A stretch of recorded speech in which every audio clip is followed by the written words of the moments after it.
Hello students. इससे पहले वाले वीडियो में हम लोगों ने केमिकल काइनेटिक्स के एक्टिवेशन एनर्जी का कैलकुलेशन और एक काफ़ी इम्पोर्टेंट थ्योरी कोलिजन थ्योरी मैंने कंप्लीट किया है। इस वीडियो में अपने केमिकल काइनेटिक्स का रिमेनिंग पार्ट कवर होगा। एक दो टॉपिक छोटे छोटे अवेलेबल हैं, उनको हम लोग कंप्लीट कर लेते हैं और अपना केमिकल काइनेटिक्स चैप्टर फिनिश हो जाएगा। अब इसमें देखो, सबसे पहले एक बड़ा छोटा सा कॉन्सेप्ट अपने एनसीईआरटी में है, concept of activation energy and transition state theory.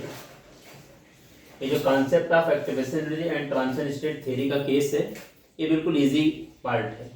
सबसे पहले देखो, एक्टिवेशन एनर्जी होती क्या है, आप सबको पता है कि जैसे मान लिया जाए कोई भी, अगर हम यहाँ पर एक रिएक्शन कोऑर्डिनेट और यहाँ पर रिएक्टेंट और प्रोडक्ट के लिए ग्राफ बनाना चाहते हैं, तो देखा जाए ये सिचुएशन हमारे सामने आती है। ये हमारा रिएक्टेंट है, ये हमारा प्रोडक्ट है, और आप लोग इसके बारे में पहले थोड़ा सा बेसिक इन्फॉर्मेशन दे चुका हूँ।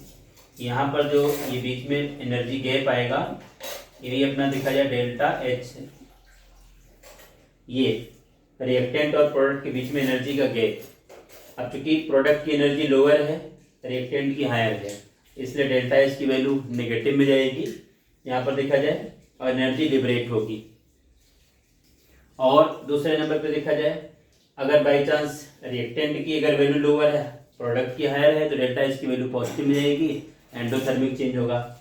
किसी भी रिएक्टेंट को प्रोडक्ट बनने में टोटल कितनी एनर्जी की नीड है, इस एनर्जी को हम नाम देते हैं थ्रेशोल्ड एनर्जी।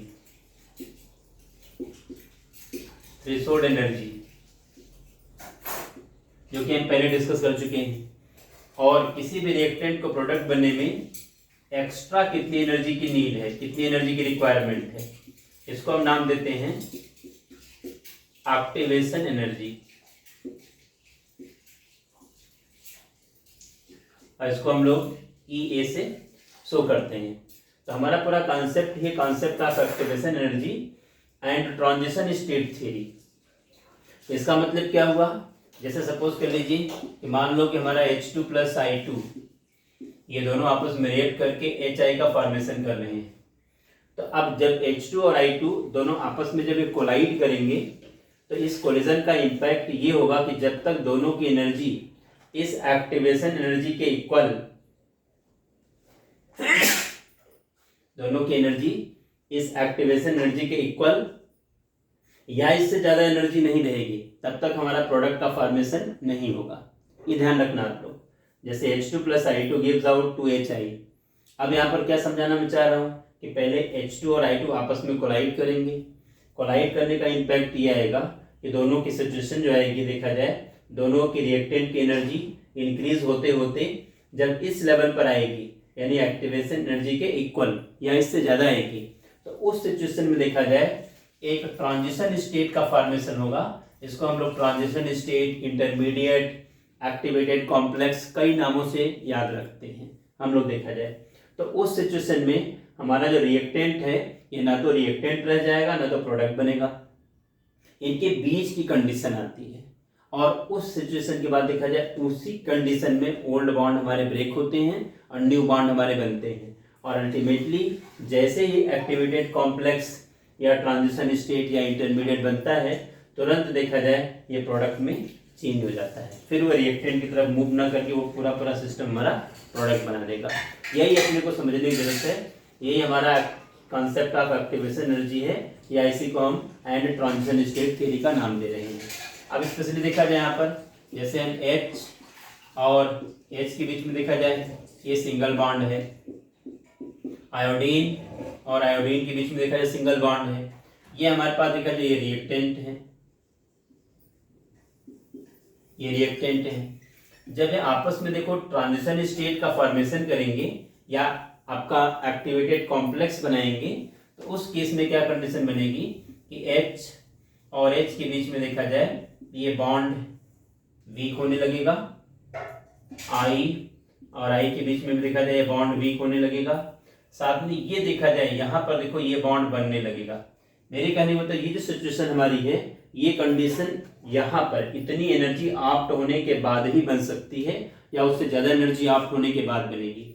मतलब हमारा रिएक्टेंट मॉलिक्यूल आपस में कोलाइड करेंगे और जिस मॉलिक्यूल की एनर्जी एक्टिवेशन एनर्जी के इक्वल या उससे ज़्यादा आएगी, तो उस सिचुएशन में देखा जाए ये ट्रांजिशन स्टेट का फॉर्मेशन होगा।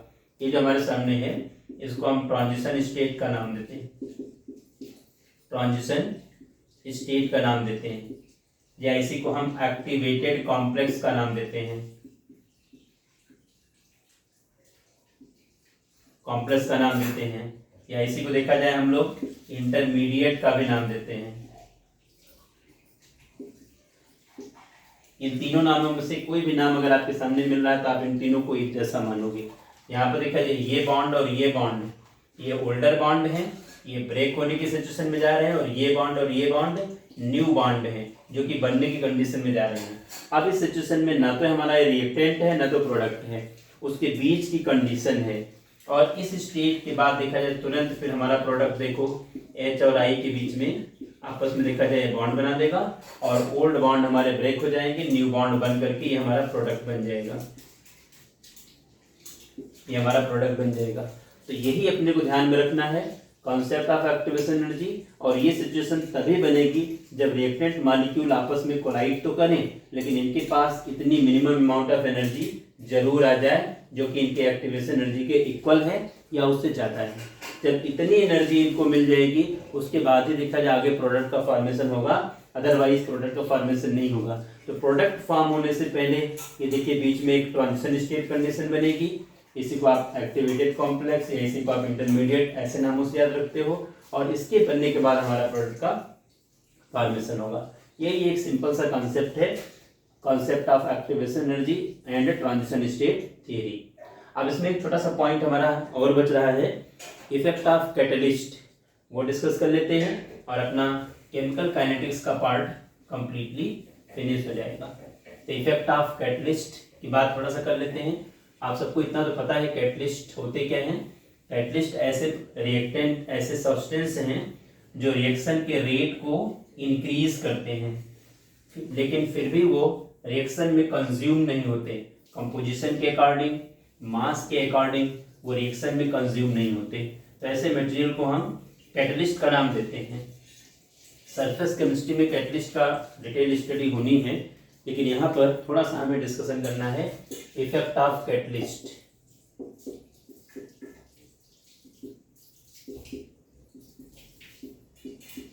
इफेक्ट ऑफ कैटलिस्ट, कैटलिस्ट का इफेक्ट क्या होगा। सबसे पहले एक चीज ध्यान में रखिएगा, कैटलिस्ट कुछ भी नया नहीं करता। कैटलिस्ट केवल और केवल आप यूं मान लीजिए कि एक्टिवेशन एनर्जी को डिक्रीज करके एक लोअर एनर्जी का नया पाथ क्रिएट कर देता है और इससे रिएक्शन की रेट इंक्रीज हो जाती है। कैसे, यहाँ पर देखा जाए हम लोग नॉर्मल एग्जाम्पल के साथ बढ़े, स्पेशली इस वाले केस में जो हमारे पास नॉर्मल कंडीशन है, पोटेंशियल एनर्जी यहाँ पर देखा जाए हमने लिया है, और रिएक्शन कोऑर्डिनेट,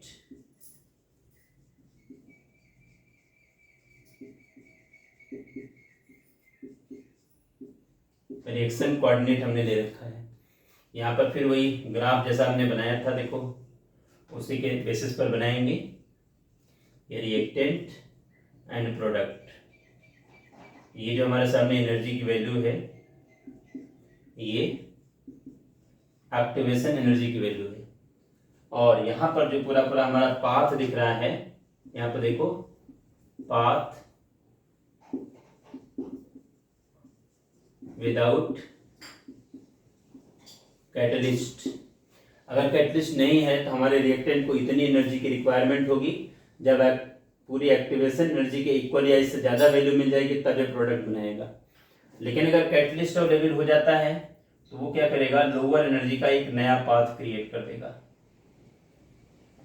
ये कंडीशन देखो हमारे सामने बन जाएगी यहाँ पर। अब जरा देखो एक्टिवेशन एनर्जी क्या कर दी गई, डिक्रीज कर दी गई कैटलिस्ट के थ्रू। यहाँ पर देखा जाए अब हमारे सामने जो रिएक्शन का पाथ सामने दिख रहा है, ये देखा जाए यहाँ पर ये एनर्जी ऑफ एक्टिवेशन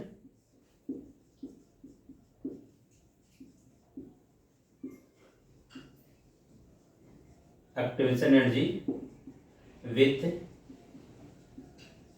कैटलिस्ट, यहां पर देखा जाए पाथ, ये देखा जाए पाथ विथ कैटलिस्ट, ये हमारे सामने देखो सिचुएशन एक सिंपल सी बनेगी।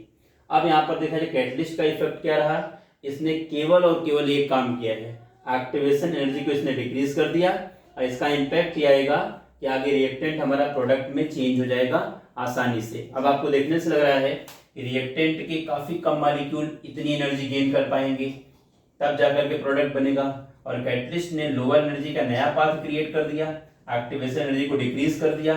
अब ज्यादा मॉलिक्यूल रिएक्टेंट के इतनी एनर्जी गेन कर देंगे और प्रोडक्ट का फॉर्मेशन वो इजी गोइंग कर देंगे। तो कैटलिस्ट कुछ भी नया नहीं करता, आप यूं मान सकते हो कि रिएक्शन के एक्टिवेशन एनर्जी वाले पाथ को लोअर करके नया एक न्यू पाथ क्रिएट कर देता है।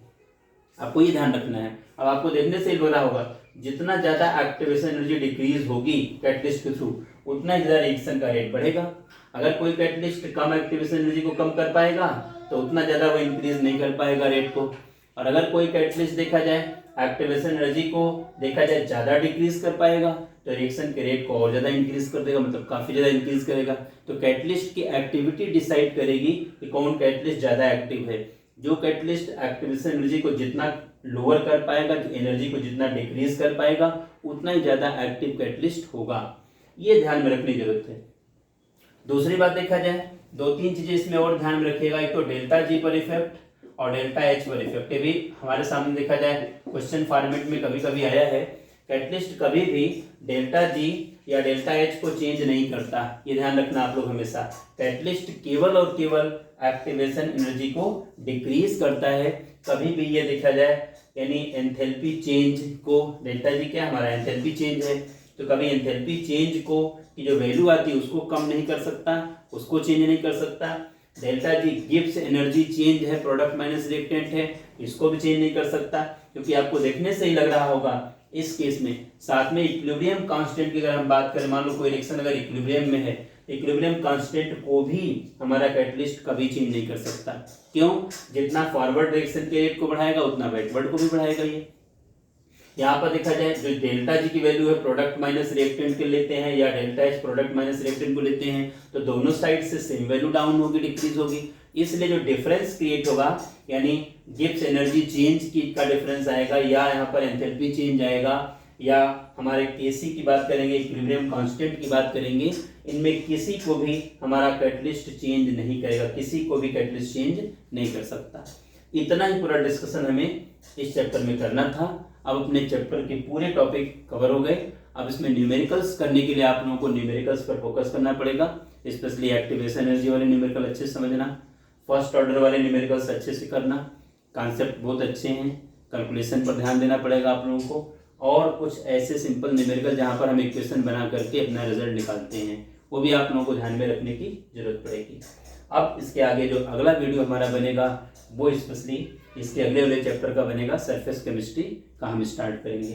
किसी बच्चे को अगर कोई डाउट आता है तो आप कमेंट सेक्शन में जाके कमेंट करना, और कोई प्रॉब्लम किसी को आती है तो कमेंट सेक्शन में अगर आप कमेंट करोगे तो मैं 100% उस प्रॉब्लम का सोल्यूशन निकालूंगा। नोट्स पूरे टेलीग्राम ग्रुप पर अवेलेबल हैं, टेलीग्राम ग्रुप आप ज्वाइन कर लेना। उसमें 4 चैप्टर के notes already solid state, solution, electrochemistry, chemical kinetics तक के कवर हैं। अब इसके आगे वीडियो जब सरफेस केमिस्ट्री के बनेंगे तो सरफेस केमिस्ट्री के नोट्स वहाँ पर हम अपडेट यानी अपलोड कर देंगे। Thank you.